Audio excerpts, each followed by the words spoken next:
Well, hello. I suppose you're wondering why I'm still not soaking my feet. I had a fun weekend biking around the seacoast of New Hampshire, but because I was busy with that, I didn't go on any hikes. This weekend, I'll be backpacking one night in the White Mountains with my boyfriend, which I'm super excited about, and I'll definitely be making a video about that next week. In the meantime, I'm filling the time in between hikes with some gear review videos. The piece of gear I've chosen for this week is my sleeping pad. I chose this piece because it's one of the cheapest items that appears to have the most value for the money. That's right, it is a budget backpacking item. The Libera Self-Inflating Sleeping Pad. I purchased this for $35 on Amazon, and I was a little skeptical at first because I'd never heard of this brand. However, the reviews on it were good, and the price was a lot lower than similar pads made by more well-known names such as Climate.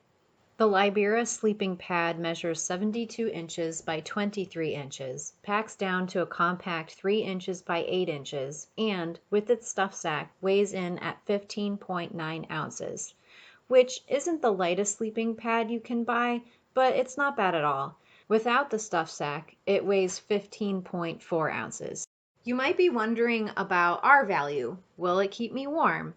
When I first bought it, they advertised an R value of 5.1. They have unfortunately reevaluated the R value since then at 2.5. Sadly, this means that depending how cold you sleep, it may not be suitable to use by itself for winter camping, but it should be fine for 3-season camping or if you were to layer it with another pad when it's really cold. One reason why I initially started hammock camping was I was doubtful I would be comfortable sleeping on the ground inside a tent.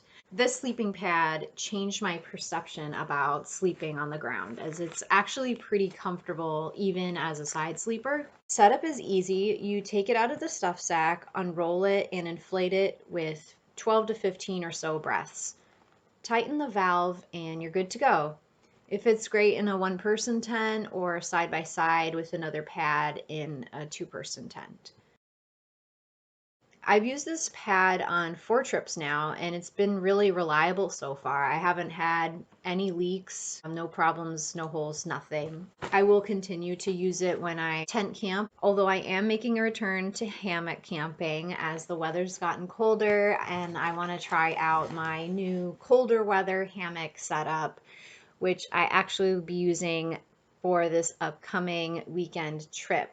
So look out for that. That's all I really have to say about the Liberia sleeping pad.